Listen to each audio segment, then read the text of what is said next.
मैं हूं आपके साथ अंजलि आनंद और मेरे साथ हैं प्रश्न कुंडली विशेषज्ञ पंडित सुरेश पांडे जी। बहुत बहुत स्वागत है पंडित जी आपका। धन्यवाद। शनि की 7.5 में कब, कहां और कैसे आएगा आप पर संकट, जानने के लिए देखिए काल चक्र।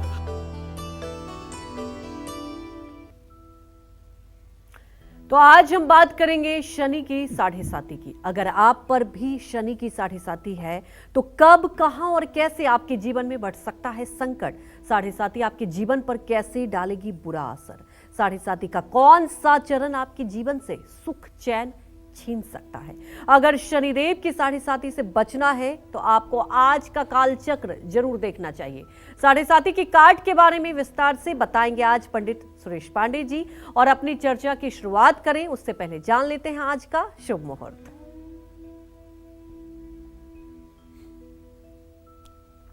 आज 13 जनवरी 2024 दिन शनिवार है। आज पौष शुक्ल पक्ष की द्वितीया तिथि सुबह 11:11 तक है भाई। इसके बाद तृतीया तिथि शुरू होगी। श्रवण नक्षत्र दोपहर 12:49 तक। इसके बाद धनिष्ठा नक्षत्र शुरू होगा। वज्र योग सुबह 10:14 तक। इसके बाद सिद्ध योग शुरू होगा। पंचक रात में 11:35 से शुरू होंगे। आज सर्वार्थ सिद्ध योग बना हुआ है। आज के कुछ अशुभ मुहूर्त भी हैं इसी क्रम में। जैसे शनिवार है तो राहु काल रहेगा सुबह 9 बजे से 10:30 बजे तक। यमगंड काल रहेगा दोपहर 1:48 से दोपहर 3:07 तक। तो आज आपको पूर्व दिशा की यात्रा नहीं करनी चाहिए और इन अशुभ समयों में किसी नए कार्य का शुभारंभ भी नहीं करना चाहिए। जय मां विंध्यवासिनी।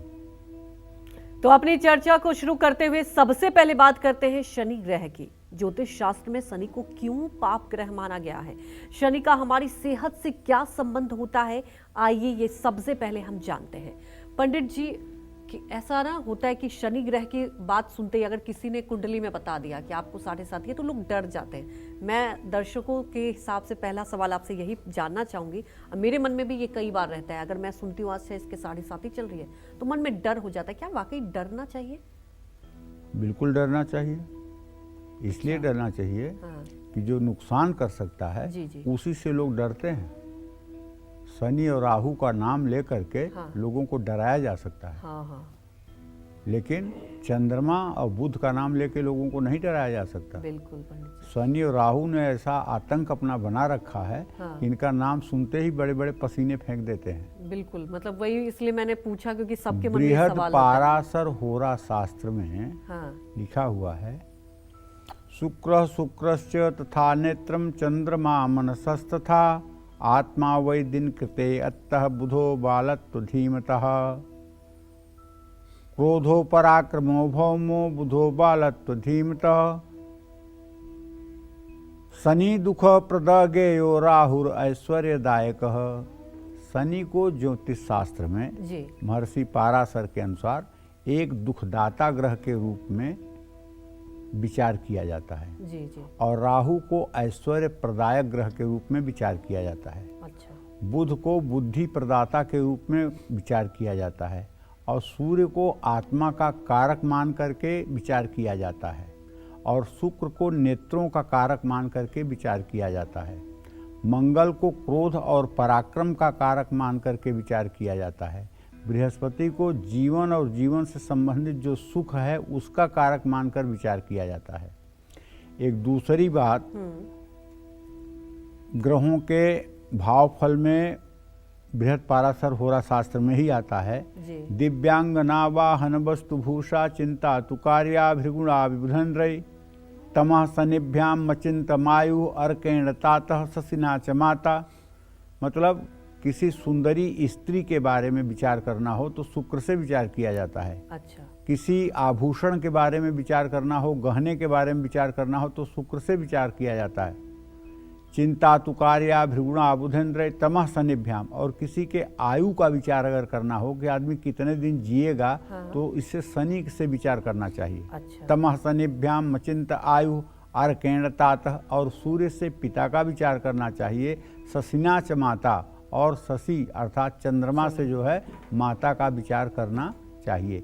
ये ज्योतिष के जो सिद्धांत हैं जो निर्विवाद हैं, अटल सत्य हैं और इन्हीं पर मतलब कि आधारित होकर के लोगों को किसी के जन्म कुंडली की व्याख्या करनी चाहिए।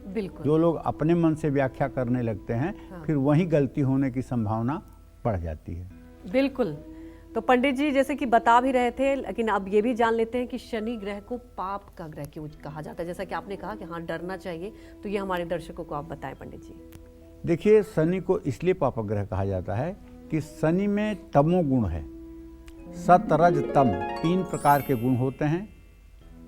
तमोगुणी होने के कारण ये ग्रह क्रूर है, दयाहीन है, स्वरूप में लंबे नाखूनों वाला है, रूखे सूखे बालों वाला है, अधोमुखी है, मंद गति वाला है और एक आलसी ग्रह है। इसका आकार दुर्बल और आंखें अंदर की ओर धंसी हुई हैं। जहां सुख का कारण बृहस्पति को मानते हैं तो वहीं दुख का कारक शनि को भी मानते हैं। शनि एक पृथकता कारक ग्रह है।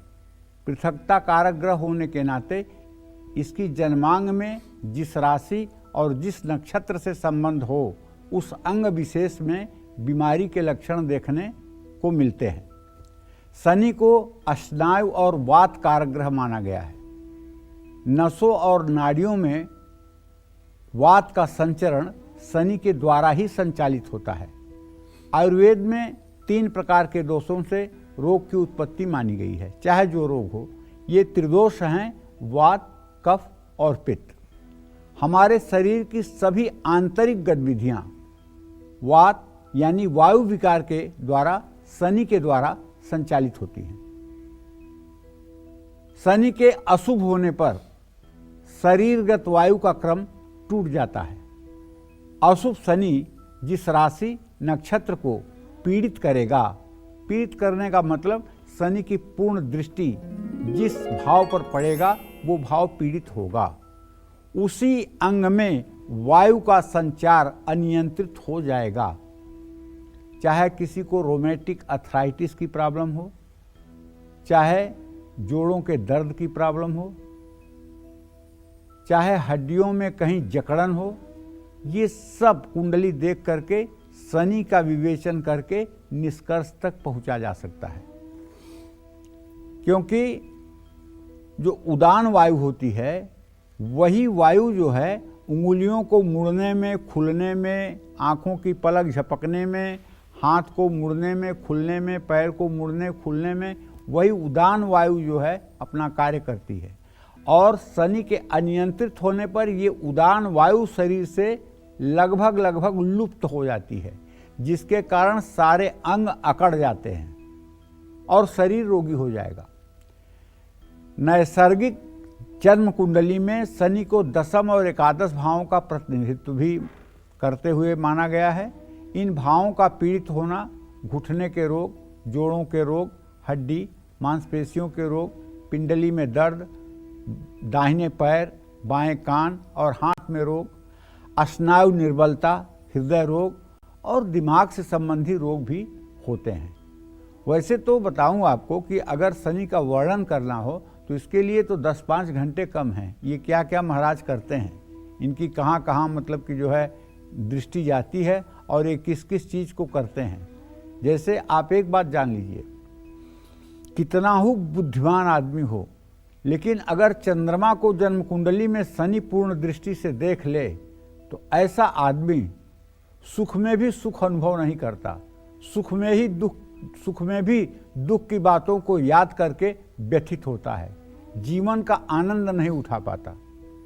अगर उसे कोई चीज़ मिल गई है तो उसको भोग करना चाहिए, सुखी होना चाहिए। अब उसे डर है कि छिन जाएगी, अब उसे डर पहले सताने लगा कि छिन जाएगी, तो उसके मिलने का जो स्वाद है उसको नहीं मिलेगा। ये कौन करता है भाई? ये चंद्रमा पर शनि की दृष्टि करती है। चंद्रमा के आगे पीछे पापक ग्रह हों वो बात ये चीज़ करता है कि आदमी को सुख में भी दुख नजर आता है, और कुछ लोग ऐसे होते हैं जिन्हें दुख में भी सुख नजर आता है। अगर कुछ खराब हो गया तो सोचते हैं अब कुछ आगे अच्छा होने वाला है, इसलिए ये खराब हुआ है। तो जीवन जीने की अपनी एक कला है और उसे बहुत कुछ ग्रह प्रभावित करते हैं। लेकिन ऐसा तो नहीं है कि हम पंछी हैं, हम जानवर हैं, जैसा प्रारब्ध है वैसा ही होगा, ऐसा मैं नहीं मानता हूँ। जैसे जन्म कुंडली में किसी की आयु 40 वर्ष लिखी हुई है कि 40 वर्ष में इसे मर जाना है, मेरी मान्यता है कि वो नहीं मरेगा।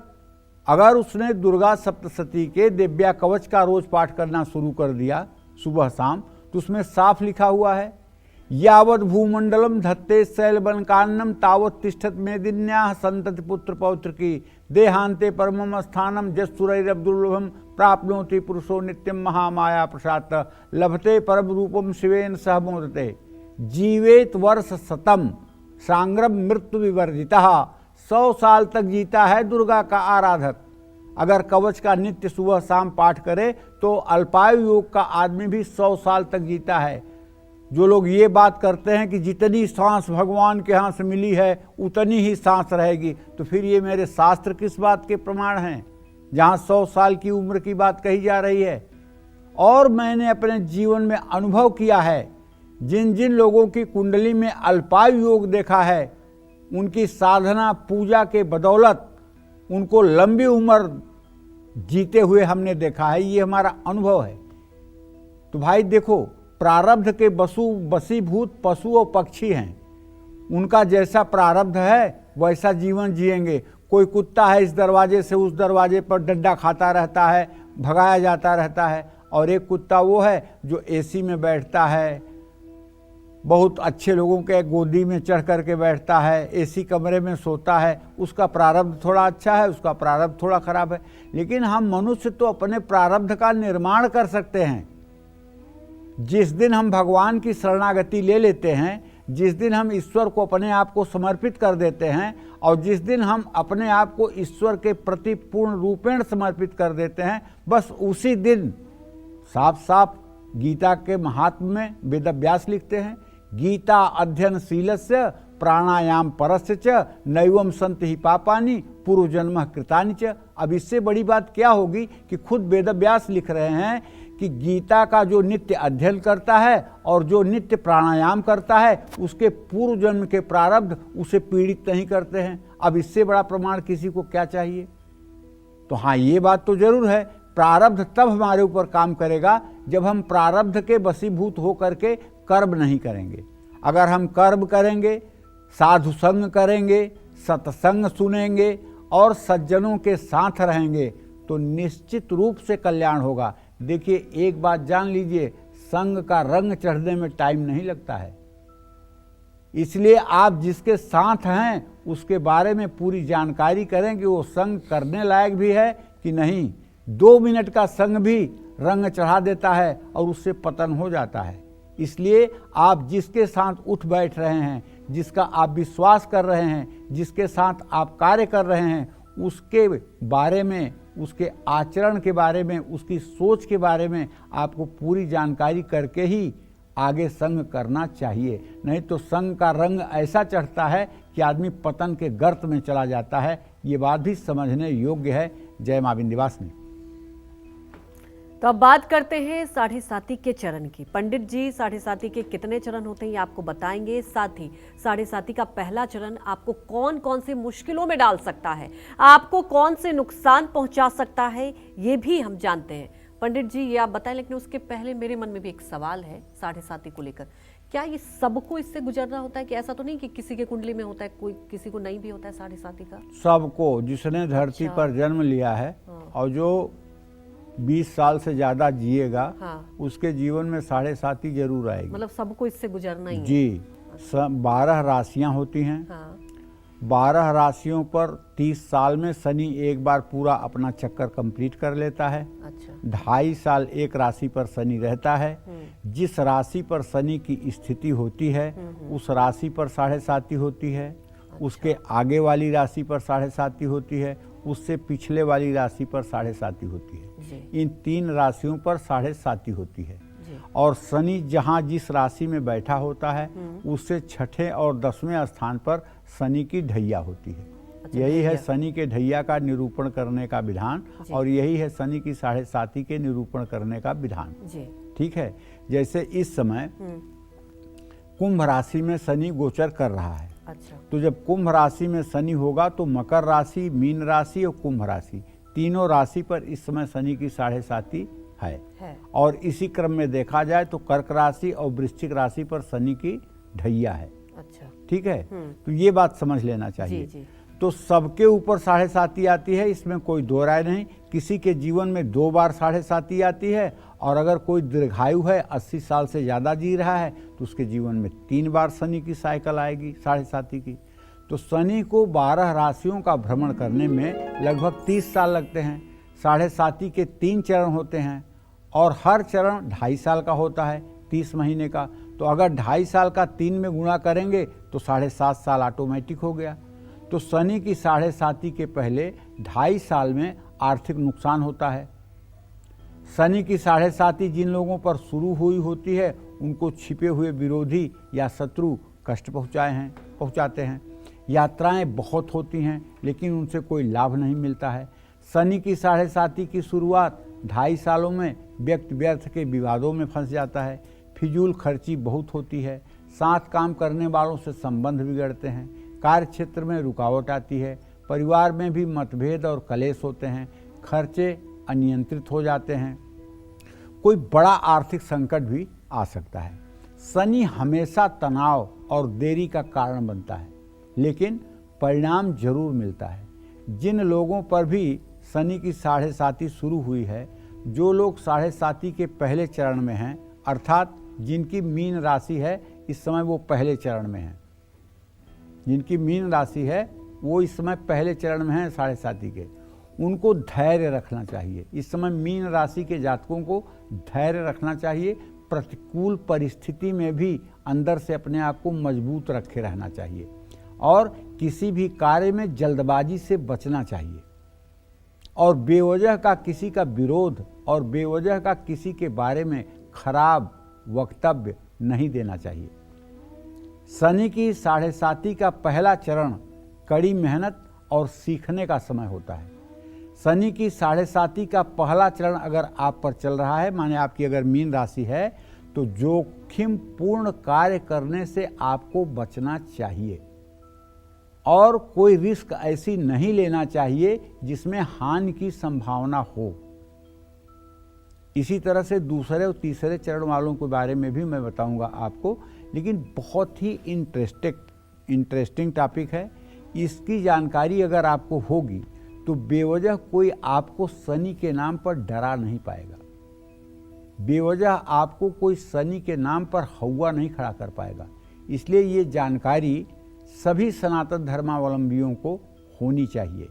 इसलिए आज के कार्यक्रम को गंभीरता से भी देखिए और अगर आपको लगता है कि कुछ बात आपके काम की है तो उसे कागज कलम लेकर आप नोट भी कर लीजिए। जय मां विंध्यवासिनी। जी हाँ, तो जब शनि की 7.5 शुरू होती है तो इसके अलग अलग चरणों में इसका असर शरीर के अलग अलग अंगों पर दिखाई देता है। तो अब बात करते हैं 7.5 के इनिशियल पीरियड की। किसी व्यक्ति को 7.5 शुरू होने पर शनि का सबसे पहला प्रभाव किस अंग पर होता है, ये जान लेते हैं। पंडित जी, आप तो बता ही रहे थे कि अलग अलग चरण होते हैं, पहला कैसा होता है, दूसरा कैसा होता है, तो किस अंग पर ज्यादा असर होता है? देखो, इसके बारे में 2 प्रकार की विधा है जी। एक विधा तो ये है कि लग्न जो है 30 डिग्री का होता है। 30 डिग्री को 3 भागों में जब हम डिवाइड करते हैं तो इसको कहते हैं जन्म कुंडली के आधार पर दृष्कांड। जी। 10 डिग्री तक पहला दृष्कांड, हाँ। 10 से 20 डिग्री तक दूसरा दृष्कांड, 20 से 30 डिग्री तक तीसरा दृष्कांड। अगर पहले दृष्कांड में किसी का जन्म हुआ है हाँ। तो सर से लेकर के गर्दन तक, वॉइस बॉक्स तक, ठीक है, इसी में शनि को आप देखेंगे कि कहाँ वो प्रभाव कर रहा है। अच्छा। अगर दूसरे दृष्कांड में जन्म हुआ तो कंठ से लेकर के और लिंग मूल तक आप देखेंगे कि शनि कहाँ इफेक्ट कर रहा है। और अगर 20 डिग्री के ऊपर आपका लग्न है तो आप कटी भाग, कमर के नीचे और पैर के तलवे तक आप देखेंगे कि शनि कहाँ इफेक्ट कर रहा है। जी। एक विधा तो ये है देखने की। दूसरी विधा ये है कि शनि की जब 7.5 शुरू होती है तो विभिन्न चरणों में इसका प्रभाव शरीर के अंगों पर दिखाई देता है। अब मैं आपको बताता हूँ कि 7.5 के दौरान शनि शरीर के किस अंग पर प्रभाव डालते हैं और वो व्यक्ति की सेहत और किस्मत के लिए शुभ होता है या नहीं। किसी इंसान की 7.5 शुरू होने पर शनि का सबसे पहला प्रभाव जो पड़ता है मानव मस्तिष्क पर पड़ता है। लेकिन अगर आपकी लग्न 10 डिग्री के नीचे होगी तो, अगर 10 डिग्री के नीचे नहीं होगी तो कहीं नहीं मस्तिष्क पर प्रभाव पड़ेगा। ये लिख लो, मान लो, पूरी गारंटी के साथ कह रहा हूं। शनि छू नहीं पाएगा आपके दिमाग को। शनि की 7.5 के शुरुआती के 10 महीने तक शनि का प्रभाव दिमाग पर माना गया है। हालांकि शनि का यह प्रभाव कम होता है और खतरनाक भी नहीं होता है। शनि के इस प्रभाव को सुखद भी माना जाता है। बहुत लोगों का ऐसा भी विचार है। जय मां विंध्यवासिनी। तो 7.5 के 10 महीने गुजर जाने के बाद शनि का प्रभाव किस अंग पर होता है ये भी जान लेते हैं। बताइए पंडित जी, जैसे 10 महीने के बाद कितना असर, क्योंकि आपने कहा कि 10 महीने के बाद की जाए तो सुखद भी होता है, उसके बाद कैसा इंपैक्ट होता है? देखिए, शनि की 7.5 के 10 महीने गुजरने पर शनि का प्रभाव मुंह पर होता है। इस दौरान 3 महीने 10 दिनों तक प्रभाव व्यक्ति को मुंह से संबंधित परेशानी देता है। इसमें जीभ में निनावा होना, दांतों में परेशानी होना, मुंह से थूक का कम बनना, ये सब चीज़ें होती हैं।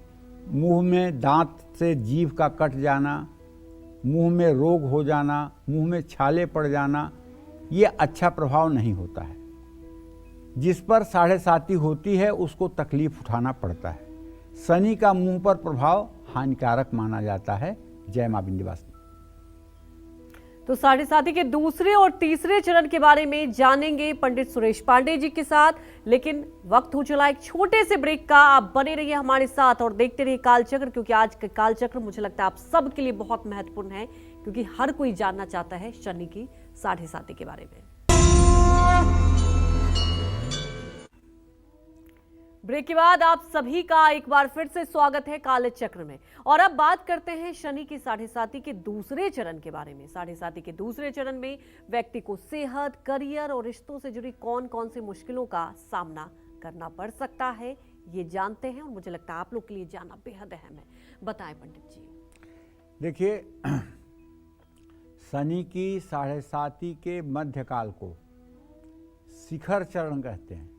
शनि के दूसरे चरण में लोगों को कड़ी मेहनत करके भी सफलता नहीं मिल पाती है। अब इस समय दूसरा चरण जो है वो कुंभ राशि वालों के ऊपर है। मेहनत का फल नहीं मिलता है, व्यक्ति फंसा हुआ सा महसूस करता है। शनि के दूसरे चरण में स्वास्थ्य प्रभावित होता है। शरीर में रोगों से लड़ने की क्षमता कमज़ोर हो जाती है। दूसरे शब्दों में इम्यूनिटी जो है, रोग प्रतिरोधक क्षमता, वो कमज़ोर हो जाती है। शनि के दूसरे चरण में व्यक्ति को तनाव भी हो सकता है। शनि के दूसरे चरण में व्यक्ति की सोच, व्यवहार, कार्य करने की क्षमता पर भी प्रभाव पड़ता है। इन 2.5 सालों में व्यक्ति को मानहानि का भी सामना करना पड़ सकता है। रिश्तों में दूरियां बढ़ती हैं, दुख और कष्ट बढ़ने लगते हैं।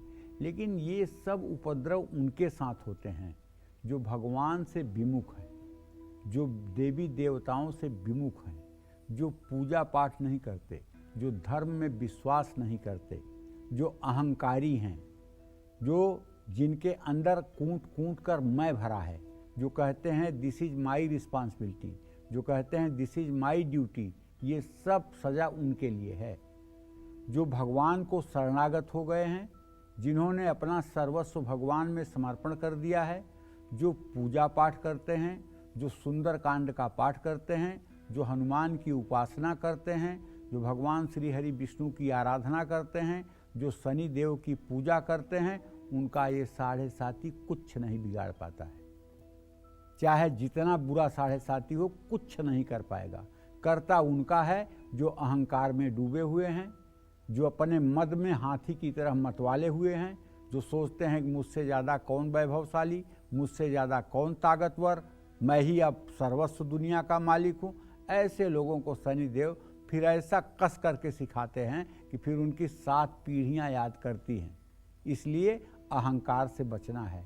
जब तक आपके अंदर अहम भाव रहेगा, तब तक आपके अंदर ईश्वर तत्व प्रभावित नहीं होगा, ईश्वर तत्व आपके अंदर नहीं झलकेगा। और जिस दिन आपका अहंकार मिटा, प्रभु करते हैं, प्रभु करेंगे, प्रभु की जैसी इच्छा, जिस दिन ये भाव आया उसी दिन से ताकर सदा करहु रखवारी, जिम बालक राखई महतारी। ऐसे आपकी प्रभु रक्षा करेंगे जैसे छोटे बच्चे को माँ चलना सिखाती है और दोनों तरफ दोनों हाथ करती है, इधर बच्चा गिरेगा तो इधर संभाल लेगी, इधर बच्चा गिरेगा तो इधर संभाल लेगी। उसी तरह से प्रभु आपको संभालते हैं, प्रभु उसी तरह से आपको संभालते हैं। ये बात बहुत अच्छी तरह से समझ लेनी चाहिए। इसलिए हम इंसान हैं, कोई पशु नहीं है कि प्रारब्ध के वशीभूत हैं। मैं कहता हूं जैसे ज्योतिष शास्त्र है ये सारा भविष्य बताता है, लेकिन किसी संत महात्मा की कुंडली देख के उसके बारे में ज्योतिष एक शब्द सही बोल दे तो मैं कहूं। हमारे यहाँ कहा गया है, राष्ट्रस्य चित्तम कृपणस्य वित्तम तिरिया चरित्रम पुरुषस्य भाग्यम दैवम न जानापि कुतो मनुष्य। वो कुंडली से ऊंचे उठ जाते हैं संत, जिनको भगवत दर्शन हो गया है, जिनको भगवत साक्षात्कार हो गया है, वो इस नवग्रह की ये नवग्रह उनके लिए रंक हैं, रंक भिखारी हैं, उनका कुछ नहीं बिगाड़ सकते हैं। ये बात भी समझने की है। जय मां विंध्यवासिनी। तो 7.5 में मुंह के बाद शनिदेव शरीर के किस अंग पर अपना कैसा प्रभाव डालते हैं ये भी जानते हैं। पंडित जी आप ये बताएं, लेकिन उसके पहले एक और मेरे मन में सवाल है। जैसे 7.5 चलता है और अभी हम करियर की बात भी कर रहे थे, कई बार ऐसा होता है जब करियर का मेन पड़ाव होता है, अगर किसी के कुंडली में उसी वक्त 7.5, आपने कहा कि सबके कुंडली में आता ही है, तो क्या उसके लिए कुछ अलग से उपाय करें, क्योंकि वो बहुत महत्वपूर्ण टाइम होता है और 7.5 अगर उस वक्त आ जाए तो लोगों को परेशानी होगी। देखो इसके बारे में हमारा एक सुझाव ये है कि जैसे इस समय मकर, कुंभ और मीन राशि 7.5 चल रही है जी। मकर कुंभ शनि का खुद का अपना स्थान है। अच्छा। मकर उसकी अपनी राशि है, कुंभ उसकी मूल त्रिकोण राशि है। इसलिए मकर और कुंभ राशि वालों को उतना नहीं चिंतित होना चाहिए जितना अन्य राशि के लोगों को चिंतित होना चाहिए। अच्छा। क्योंकि चाहे जितना निर्दयी आदमी हो, हाँ। शायद ही कोई हिरण्यकश्यप होगा जो अपने बेटे को कष्ट देगा, नहीं तो कोई अपने संतान को कष्ट नहीं देता है। तो शनि की मकर और कुंभ राशि है और तुला उसकी उच्च राशि है। इन 3 राशि के जातकों को शनिदेव काफी राहत देते हैं। ये मैंने मतलब कि व्यवहार में देखा है। अच्छा। ये मैंने व्यवहार में देखा है। हाँ 7.5 जरूर है, लेकिन मकर, कुंभ और तुला राशि है तो उनके ऊपर शनि का दुष्प्रभाव न के बराबर होता है। अच्छा ठीक है। तो ऐसे लोगों को ज्यादा परेशानी नहीं होती। वहीं आप 7.5 के बारे में पंडित जी बताएं। शनि की 7.5 में मुंह के बाद शनि का अगला प्रभाव आंखों पर होता है। शनि का ये प्रभाव अच्छा रहता है, लेकिन इस समय आदमी जिस किसी आदमी को देख लेगा तो उसकी आंखों में इतना जहर होता है कि विश्वास करिए हरा पेड़ भी सूखा हो जाएगा। जो लोग कहते नहीं है नजर लग गई सब बर्बाद हो गया, तो इसी समय में आदमी के आंखों से इतनी निगेटिव ऊर्जा निकलती है कि वो जिसको भी ज्यादा देख लेगा वो अपने प्रभाव को खो देगा। क्योंकि शनि की दृष्टि ही ऐसी है, जहां जहां जिस भाव पर शनि की दृष्टि पड़ती है वो भाव नष्ट हो जाता है। ज्योतिष शास्त्र का एक है, केंद्राधिपतयः सौम्या शुभम नैवम दिशन्ति च क्रूरा नैवम अशुभम कुर्यु कोणपौ शुभदायकौ। स्थान हानि करो जीवो, स्थान वृद्धि करो शनि। शनि जहां बैठता है वहां तो अच्छा करता है, लेकिन शनि की जहां दृष्टि जाती है उसको जला देता है। इसलिए ऐसे ही बृहस्पति के बारे में कहा जाता है, जहां बृहस्पति बैठता है उस भाव को तो थोड़ा डिस्टर्ब करता है, लेकिन जिस भाव पर उसकी पंचम नवम दृष्टि होती है, सप्तम दृष्टि होती है, उस भाव में जय जयकार हो जाता है। तो आगामी 3 महीने 10 दिनों तक शनि महाराज दाहिनी आंख को प्रभावित करते हैं। इसी समय में लोगों की आंख फड़कती है, लोग बहुत बेचैन हो जाते हैं। अगर पुरुषों की बाईं आंख फड़क रही हो तो उनकी बेचैनी आप उन्हीं से पूछिए, भविष्य के भय से एकदम आतंकित हो जाते हैं और ये आंख का रोग कैंसर से भी ज़्यादा उन्हें डरावना लगने लगता है। अगर आंख 2-3 दिन तक फड़कती रही तो, अगर दाहिनी आंख फड़क रही है और किसी महिला की दाहिनी आंख फड़क रही है तो वो भी बेचारी परेशान रहेगी। इसका एक उपाय आप लोगों को बता देता हूँ। अगर बाईं या दाहिनी आंख का फड़कना शुरू हो जाए और वो आपके लिए अशुभ है तो आपको चाहिए बेलपत्र की व्यवस्था करें, और बेलपत्र का जो बीच वाला पत्ता बढ़ा हुआ होता है उसी को आंख पर चिपका करके और ओम नमः शिवाय 11 बार बोल करके और उस बेलपत्र को जल में प्रवाहित कर दें या पीपल के पेड़ के नीचे रख दें।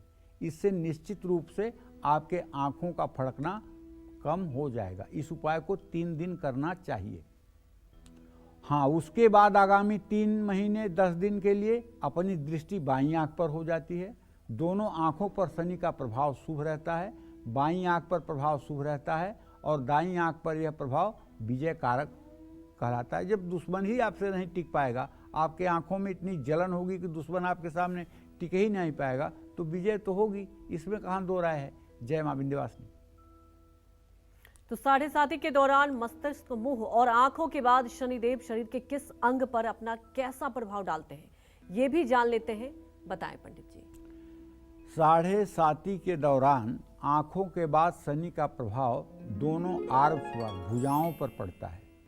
पहले 1 साल 1 माह 10 दिन इसका असर दाहिनी भुजा पर, और इसके बाद अगले 1 साल 1 माह 10 दिन तक इसका असर बाईं भुजा पर रहता है। दाहिनी भुजा पर इसका प्रभाव होता है। कैसे आपको पता लगेगा कि दाहिनी भुजा पर आपका प्रभाव है?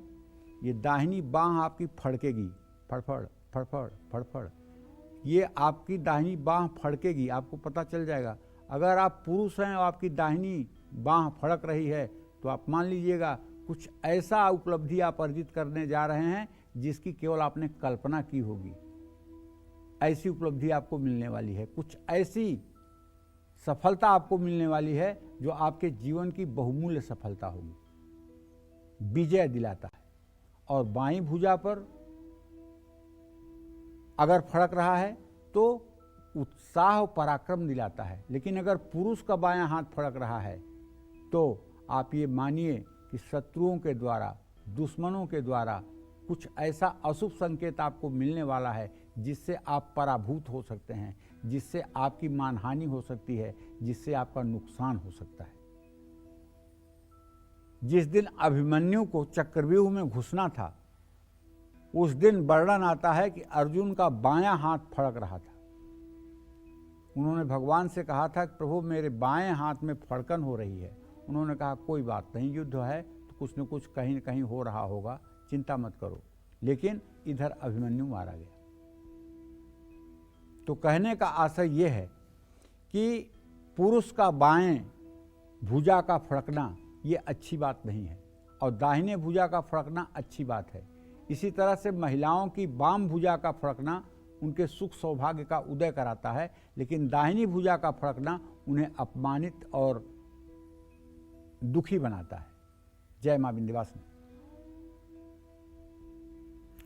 तो 7.5 में शनिदेव पूजा के बाद शरीर के किस अंग पर अपना कैसा प्रभाव डालते हैं और ये प्रभाव कब तक रहता है, ये भी जान लेते हैं। बताएं पंडित जी। देखिए, दोनों हाथों के बाद, भुजा के बाद शनि का प्रभाव दिल पर होता है। शनि की 7.5 में शनि का हृदय पर प्रभाव अच्छा रहता है।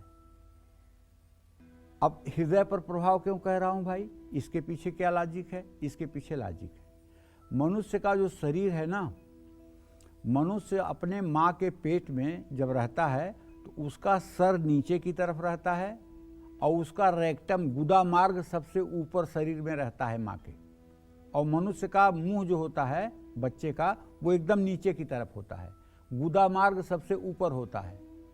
हमारे ज्योतिष शास्त्र में रेक्टम अर्थात गुदा मार्ग पर 10 और 11 नंबर मकर और कुंभ राशि मानी गई है, और उससे थोड़ा सा ऊपर लिंगमूल है, यूरिनल, वहां पर धनु और मीन राशि मानी गई है। उससे थोड़ा सा ऊपर आएंगे तो नाभि है, नाभि पर मेष और वृश्चिक राशि है जो मंगल की राशि है। उसके ऊपर आएंगे तो हृदय है, हृदय पर वृषभ और तुला राशि है। उससे ऊपर आएंगे तो कंठ है, कंठ पर जो है वो मिथुन और कन्या राशि है। उससे ऊपर आएंगे तो ये भ्रू मध्य है, भ्रू मध्य पर जो है यहाँ पर सूर्य और चंद्रमा का प्रभाव होता है। बाईं आंख पर चंद्रमा का, दाहिनी आंख पर सूर्य का प्रभाव रहता है। ये 9 ग्रहों का स्थान तो आपको मैंने बताया। ये बताने का मकसद मेरे ये है कि मैंने ये बताया कि 2 नंबर और 7 नंबर वृषभ और तुला ये राशि हृदय पर स्पार्क करती हैं, हृदय पर प्रभाव डालती हैं। तो शुक्र जो है, तुला राशि जो है, ये शनि की उच्च राशि है। इसीलिए किसी की कुंडली में जब शनि उच्च राशि का होता है तो ऐसा आदमी हृदय से मजबूत, निर्णय लेने वाला, सब सुखों को प्राप्त करने वाला होता है। शनि का ये प्रभाव हृदय पर 1 साल 4 माह 20 दिन तक रहता है और इस दौरान धन लाभ ही नहीं, जीवन के हर सुखों की प्राप्ति होती है। और अगर कुंडली में 7 नंबर में, तुला राशि में, चतुर्थ भाव में आपके शनि बैठा हुआ है तो क्या पूछना है। कर्क लग्न की कुंडली हो और तुला में शनि हो तो पूछना ही क्या है। आप जानते हैं ये कुंडली इंदिरा गांधी की थी और इंदिरा गांधी ने अपने शासनकाल में अपने शासन का लोहा बनवा दिया था, इसमें कोई 2 राय नहीं है। यद्यपि उनका सप्तमेश होकर के शनि चतुर्थ भाव में था, जो उनके दाम्पत्य जीवन के लिए बहुत दूरगामी परिणाम अच्छा नहीं दिया। उनके जीवन में दुर्घटनाएं भी हुई, जैसे पुत्र वियोग की स्थिति आई, वो सब चीजें हैं। लेकिन उनकी जो क्षमता थी, निर्णय लेने की जो क्षमता थी और जो उनके अंदर एक अभय की भावना थी, डर की भावना नहीं थी, वो शनि के कारण था। इस शनि ने ही उनको चक्रवर्ती बनाया और देश में ही नहीं, विदेश में भी उनके नीतियों को लोग मानते थे। अटल जी ने तो साफ कहा था सदन में, ये इंदिरा चंडी का अवतार है। तो कहने का आशय यह है कि शनि देव जब तुला राशि में होते हैं और अच्छे स्थान पर होते हैं, खास करके केंद्रवर्ती होते हैं, तो ये अपना शुभ फल भी देते हैं, केवल अशुभ फल ही नहीं देते हैं। जय मां विंध्यवासिनी। तो शनि की 7.5 के अंतिम चरण में व्यक्ति को कौन कौन सी मुश्किलें सहनी पड़ती है, साथ ही 7.5 के अंतिम चरण में किन बातों का ध्यान रखना चाहिए, ये भी जान लेते हैं। बताएं पंडित जी। देखिए, शनि की 7.5 के अंतिम चरण को अस्त चरण कहा जाता है। 7.5 के पहले और दूसरे चरण की तुलना में शनि की 7.5 का तीसरा चरण कुछ राहत देने वाला होता है, लेकिन आर्थिक कष्ट, खर्च में वृद्धि होती रहती है। 7.5 के तीसरे चरण में कीमती सामान और धन की चोरी की आशंका बनी रहती है। जिस व्यक्ति पर शनि की 7.5 का अंतिम चरण है, जैसे इस समय मकर राशि पर अंतिम चरण है, उसकी सोच नकारात्मक हो जाती है, पढ़ने में मन नहीं लगता है, सफलता पाने के लिए ज़्यादा मेहनत करनी पड़ती है। शनि की 7.5 के अंतिम चरण में व्यक्ति को संभल कर वाहन चलाना चाहिए, गलत संगत और गलत आदतों से दूर रहना चाहिए, मांस मदिरा का सेवन बंद कर देना चाहिए। इस चरण में व्यक्ति को हमेशा बड़ों की सलाह लेकर ही काम करना चाहिए। ये सब चीज़ें अगर आप अपने जीवन में उतार लें, देखिए, इतिहास, भूगोल, नागरिक शास्त्र आपको कॉलेज में पढ़ाया जाता है, विद्यालय में पढ़ाया जाता है, लेकिन जीवन शास्त्र आपको या तो समाज में पढ़ने को मिलता है या तो परिवार में पढ़ने को मिलता है। अगर आप पढ़े लिखे नहीं हैं तो ये बहुत दुर्भाग्य की बात नहीं है, लेकिन यदि आपको जीवन शास्त्र नहीं आता है तो ये दुर्भाग्य का विषय जरूर है। किसी से मिलने पर आपका फेस एक्सप्रेशन कैसा होना चाहिए, किसी के आव भगत के लिए आपको कैसे करना चाहिए, किसी से मिलने पर आपको किस तरह का व्यवहार करना चाहिए, किसी को अपने पास रखने पर किस तरह का व्यवहार करना चाहिए, किस तरह से अपना वेश परिवेश रखना चाहिए, किस तरह से आपको समय के प्रति अपनी प्रतिबद्धता को व्यक्त करना चाहिए, ये सब जीवन शास्त्र के अंतर्गत आता है। आप बहुत बड़े अधिकारी बन जाइए, आप यूपीएससी क्वालिफाई कर लीजिए, आप आईएएस बन जाइए, टॉपर बन जाइए और आपकी शादी टूट गई, आपका जीवन मुकदमा लड़ने में बीत रहा है, आपको जेल के पीछे जाना पड़ रहा है, ये तो फिर तो बहुत गलत बात हो गई। इसका सीधा मतलब है कि आपने जीवन शास्त्र नहीं सीखा है। पढ़ाई से कुछ नहीं होता है। जीवन शास्त्र एक अलग विधा है जिसे माता पिता के द्वारा, परिवार के द्वारा या समाज के द्वारा सीखा जा सकता है।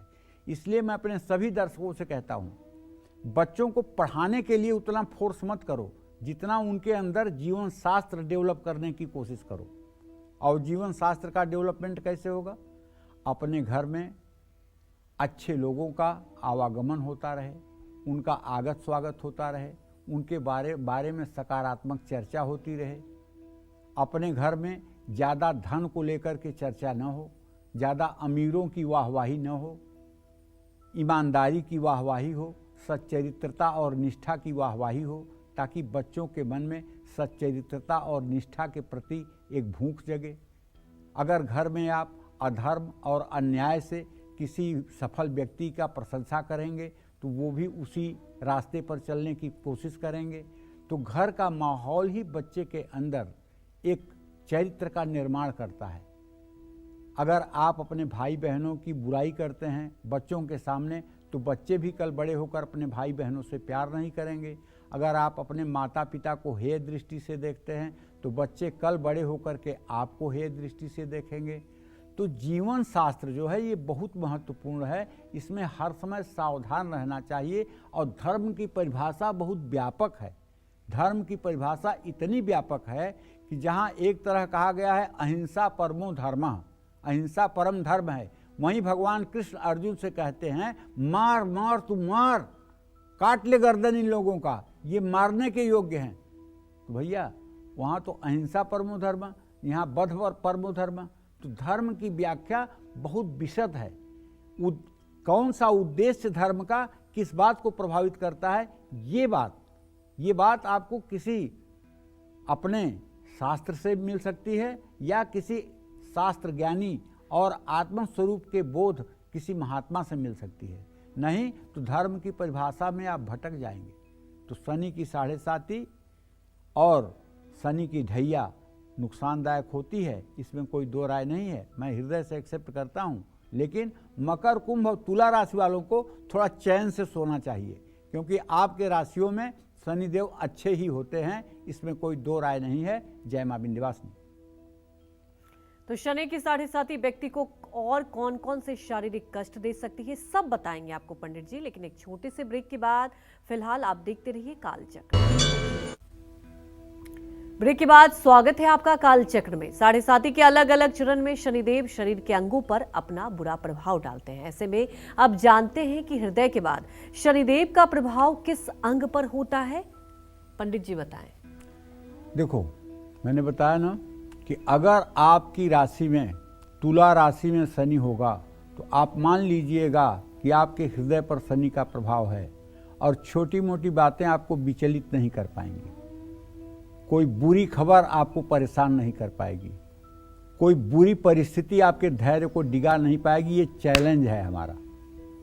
अब दिल के बाद शनि का प्रभाव पैरों पर होता है। शनि का दाहिने और बाएं दोनों पैरों पर प्रभाव होता है, 10-10 महीने तक रहता है। दाहिने पैर पर शनि के प्रभाव से यात्रा के योग बनते हैं और बाएं पैर पर शनि के प्रभाव से व्यक्ति का संघर्ष बढ़ जाता है।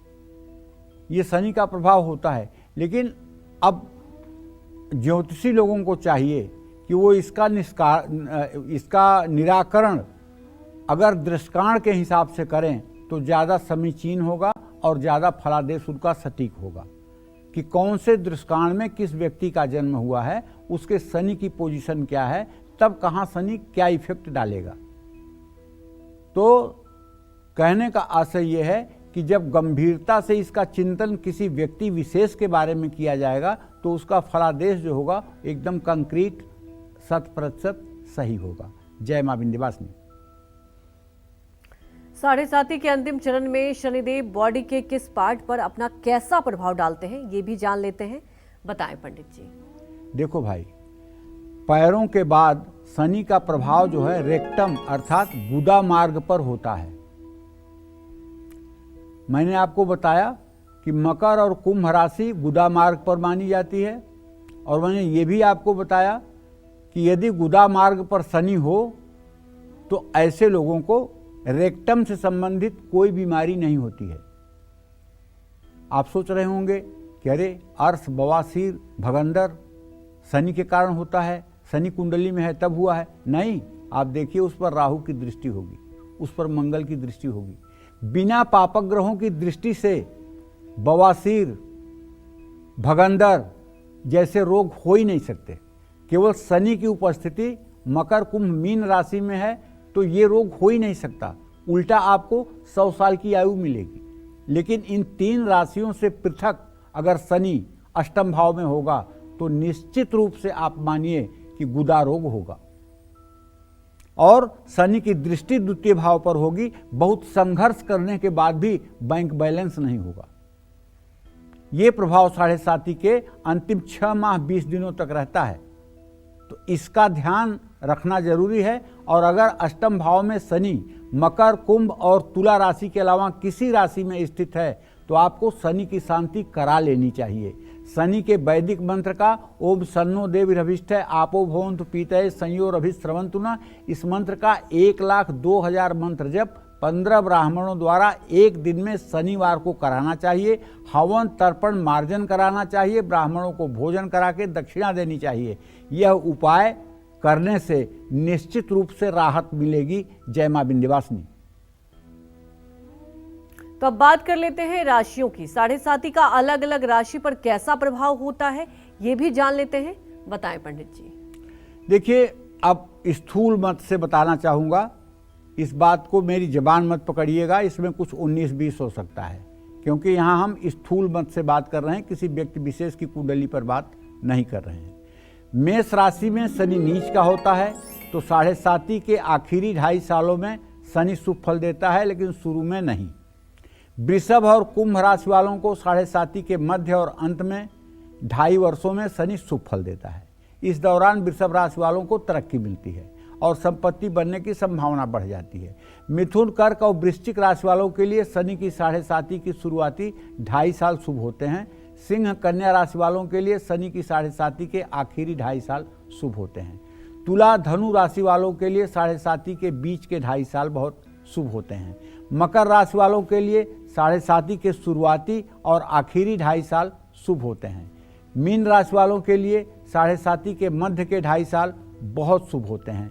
इन सब विषयों का अगर थोड़ा सा आप ध्यान देंगे तो आप अपने जीवन के बारे में, 7.5 के बारे में, शनि देव के बारे में ठीक निष्कर्ष निकाल पाएंगे। लेकिन कुल मिलाकर के एक बात फिर कहना चाहूँगा कि देखिए, आप कोई पंछी नहीं हैं, आप कोई कबूतर नहीं हैं कि जो आपके भाग्य में लिख दिया गया है वही अब होने वाला है। एकदम नहीं, मैं तो नहीं मानता हूँ इस बात को। और ये मेरा अहंकार नहीं है, ये ईश्वर की ठसक बोल रही है, ये माँ विंध्यवासिनी का प्रभाव कह रहा है। मैं नहीं कह रहा हूँ, मेरा ये मिट्टी का मेरा शरीर नहीं बोल रहा है। हमने अनुभव किया है कि उनकी शरणागति जब हो जाएगी ना तो सारे दुख सुख में परिवर्तित हो जाएंगे। यही संपूजिता नित्यम प्रसादय धन भोजनय ददाज वित्तम पुत्रान मत धर्मे गतिम शुभाम। ये कौन गलत काट सकता है इसको? लेकिन शरणागति होनी चाहिए, अहंकार का त्याग होना चाहिए, अपने अहंकार को उनके श्री चरणों में निवेदित करना चाहिए। और जो भी जीवन में आपके जैसे भी जो भी अवसर आए उसे भगवत कृपा मानकर स्वीकार करना चाहिए। और सदा दूसरों के लिए अच्छी भावना सोचनी चाहिए, कभी किसी के बुराई के लिए, कभी किसी की निंदा नहीं करनी चाहिए और कभी किसी के अंदर दोष दर्शन नहीं करना चाहिए। जय मां विंध्यवासिनी।